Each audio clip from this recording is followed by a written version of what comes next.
दिल्ली की सर्द रात थी। सड़क पर हल्की धुंध छाई हुई थी और हवा में नमी थी जो हड्डियों तक उतरती चली जाती।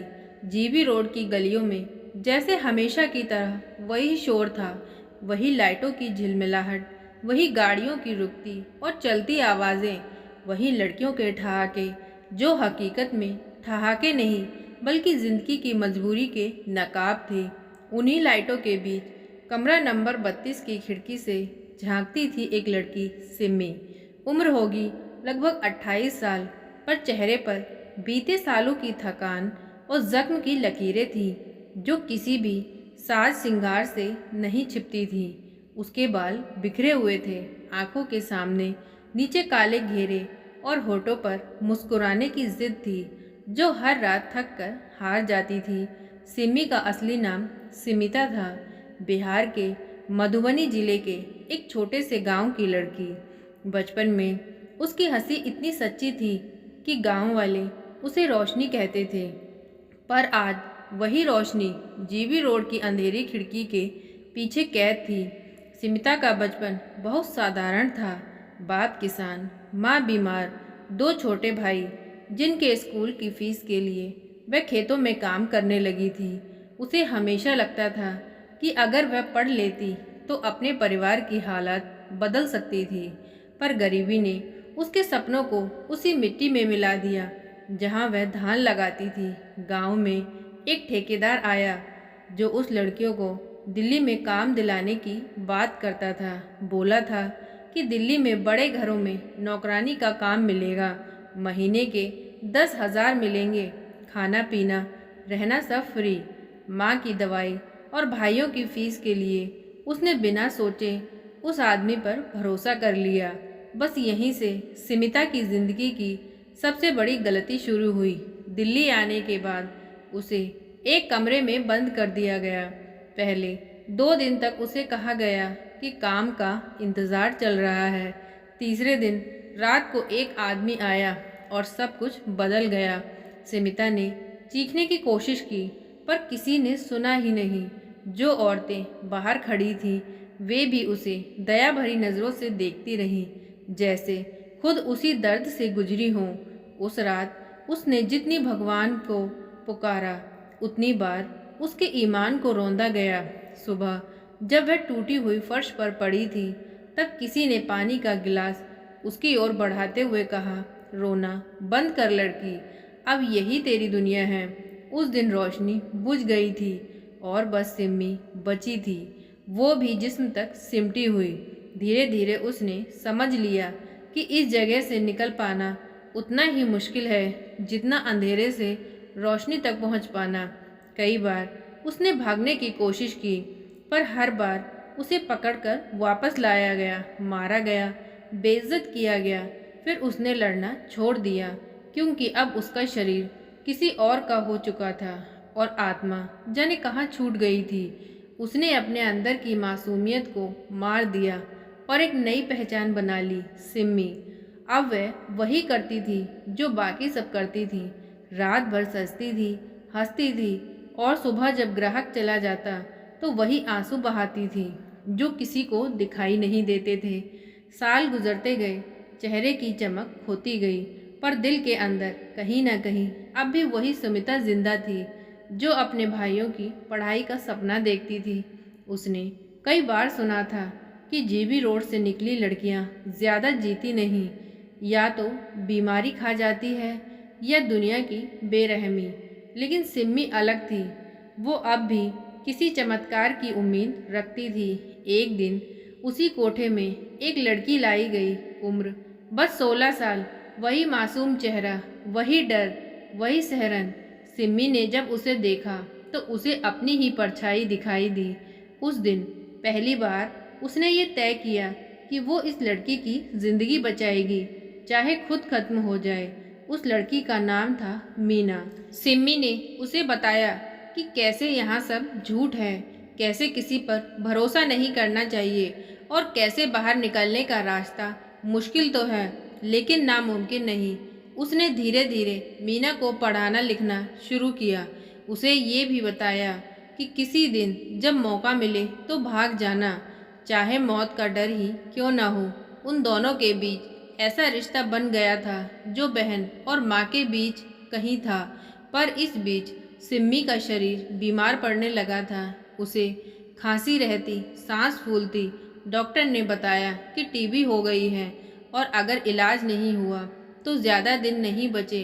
मगर इलाज के लिए पैसे चाहिए थे और सिमी के पास अब देने को कुछ भी नहीं बचा था।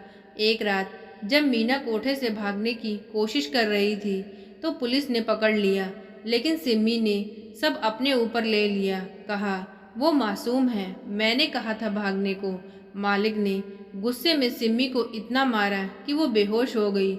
जब होश आया तो उसे अपने शरीर में वो दर्द महसूस हुआ जो अब आदत बन चुका था। उस रात सिम्मी ने पहली बार खुद से कहा, अब बस, अब मैं इस कैद से निकल जाऊंगी, चाहे जिंदगी रहे या नहीं। अगली रात जब ग्राहक आया तो उसने उसके जाते ही खिड़की से नीचे देखा। नीचे सड़क पर वही भीड़ थी जो रोज थी। उसने पहली बार उस भीड़ को एक अजीब नज़र से देखा। सबके अपने दर्द थे, पर किसी का दर्द किसी का नहीं था। उसने धीरे धीरे अपनी अलमारी खोली।